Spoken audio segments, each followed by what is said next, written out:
Yo, what's up guys, it's Wintergore here. This is my beginner's guide for Arma 3. This is in alpha at the moment, so if you want to get access to this, you can access it through Steam.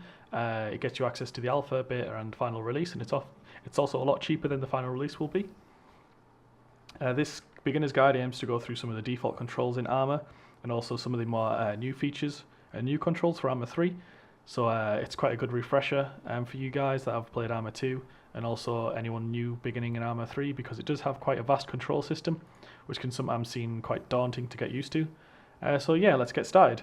So first off, you can hold shift to sprint. This will allow you to sprint around. One thing to note, however, when you do run out of breath as you sprint, which can affect your accuracy. You'll notice that yourself when you're sprinting around and then trying to scope in on enemies.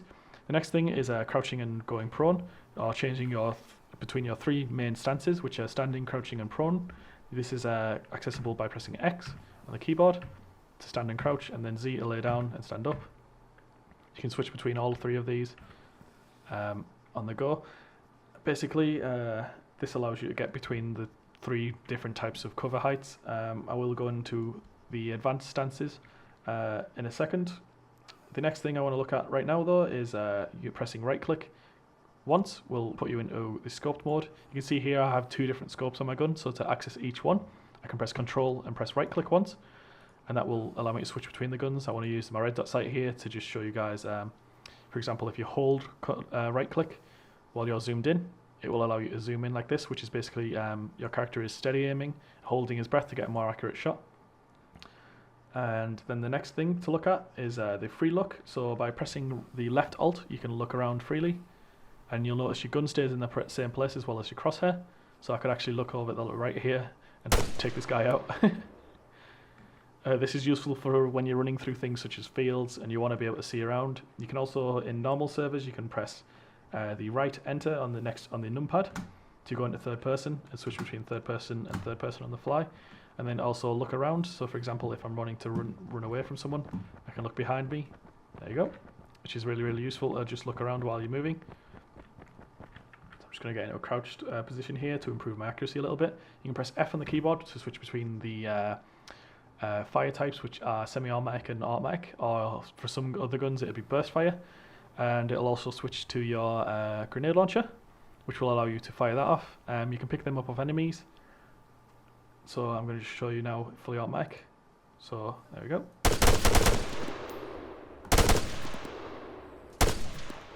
There you go. So that's very useful for close quarters when you need to take out a big group of people. The next thing is looking at your grenades. So grenades are G on the keyboard. This is similar to some other games that you might play, but previously in Arma 2 I think it was to access your gear. So you can throw a grenade out with G. You want to get back here because it does have quite a big blast. Just get laid down here.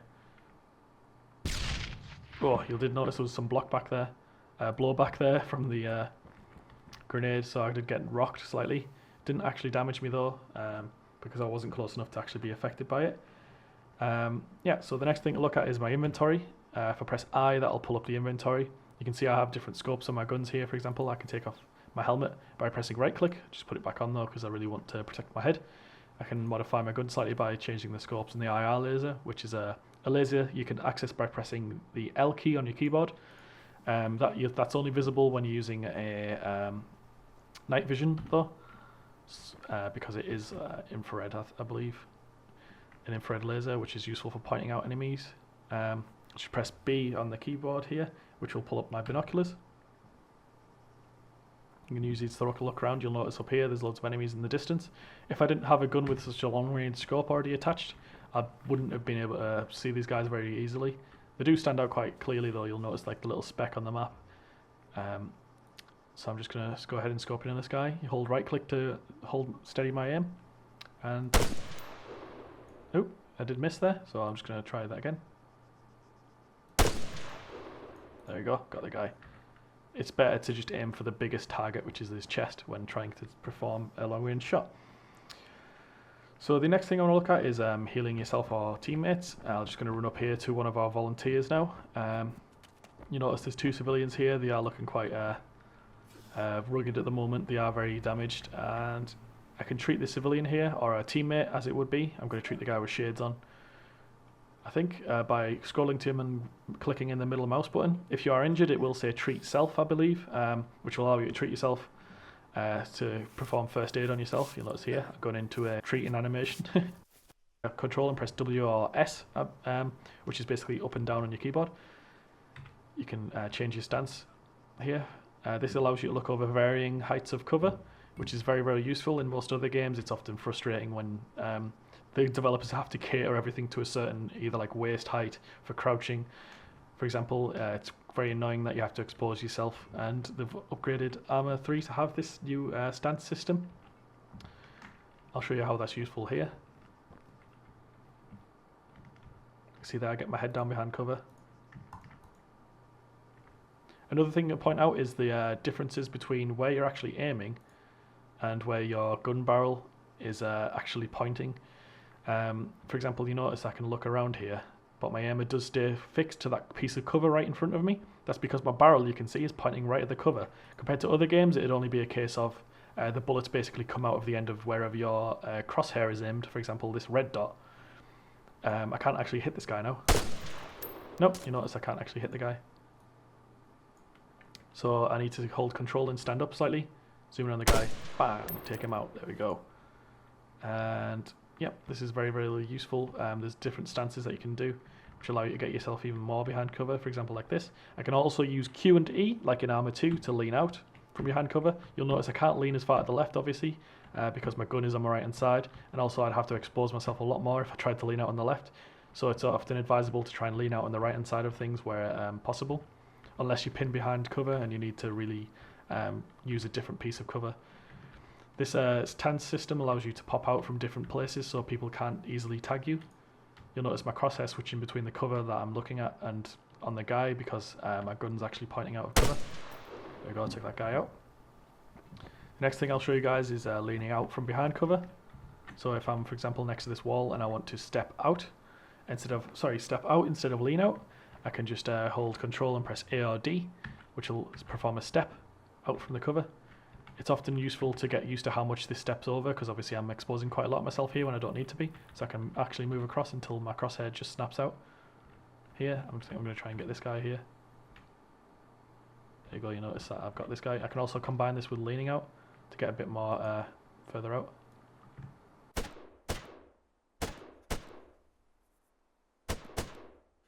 Shot through it. Yep, obviously this is an alpha at the moment, so I'm sure that pieces of terrain like that will be fixed in the full release. So I just want to try and get behind the cover here.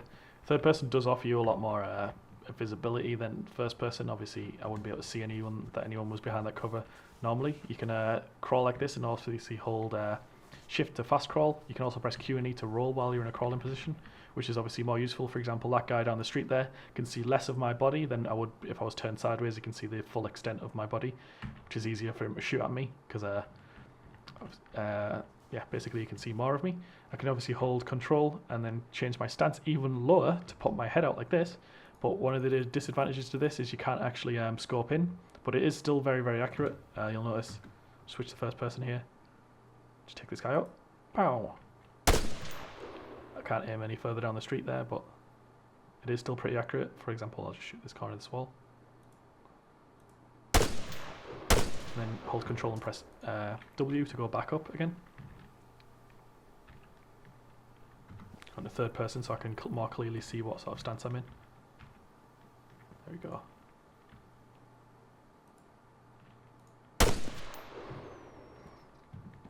Let's move out then. This guy is right in front of me. Quickly drop to a crouch laying down position by pressing Z while I'm running. There we go.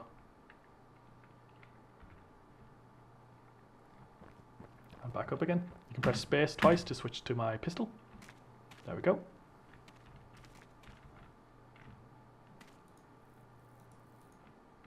Take out these two guys really, really quickly.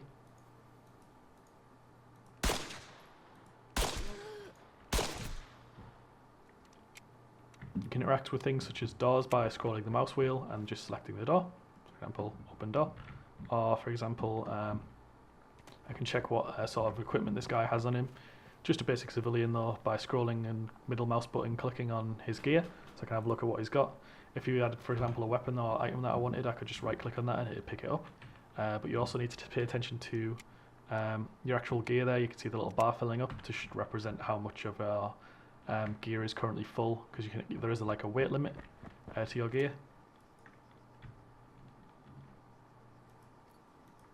The pistol's very, very good for laying out of cover at close quarters, because the barrel is basically right next to where the sights are. So you know if you get your sights out, there's not a lot of room you have to actually make to fire your pistol off. And that was basically it for a tutorial of showing you guys how to use the beginner features and also the slightly more advanced features that are available in Arma 3. I will be making further tutorials. The next one will be going over how to make a simple training course like this, and also how to access multiplayer and some multiplayer features, such as using communication on the mic. For anyone who wants to know how to communicate with people, it's just the basic one is caps lock. You can use comma to change between the different channels. It's advisable that you use direct communication when you're near a teammate to talk to them in close range. Or when you're in a vehicle, you switch this to vehicle chat so that you're not talking outside of the vehicle by using comma. You can use slash to type in to that specific channel that you're on. Yeah, so next time I'll be showing you guys how to use the edit to create a simple training mission like this. But for now, I recommend joining or hosting your own multiplayer missions with friends.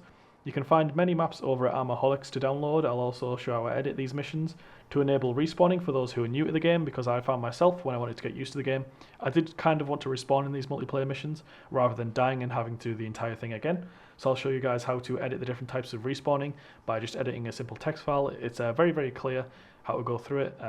So it'll make it easier for you to set up respawn missions for your teammates to just play loads of different co-op missions together. I hope you guys enjoyed this beginner's guide to Arma 3, and if you have any questions or comments, you can leave them below. I will be running some events for Arma 3, just play with subs, for example, and also playing on Wasteland together with my subscribers. So if you do pick the game up, let me know. And I'll also be live streaming over at twitch.tv/Wintergore, where if you see me on when I'm streaming, you happen to have the game as well. I'm very friendly, and I know a lot of the guys that I hang out with us as well, so you'll be able to just drop in with us and also play the game together. But yeah, one of the things I like to point out for Arma 3, this is quite a mature game in that there's not a lot of, for example, trollers or anything like that. So team killing is something that's very heavily frowned upon, and you will get banned very quickly from servers for team killing. So I advise, if you're planning on trolling on this game, to maybe only do it to actual enemies. By trolling, I mean things like dropping explosives and killing your own team and things like that, or running your own team over. That's really not called for in this game, because obviously it takes quite a long time to get through missions. It can take you you have to dedicate at least like half an hour to an hour to actually play a proper game on this. Yeah, so hopefully you guys enjoyed this guide, and I'll see you guys next time. I'm just going to go to sleep on this pile of trash here, and that's basically it from me. Thanks for watching.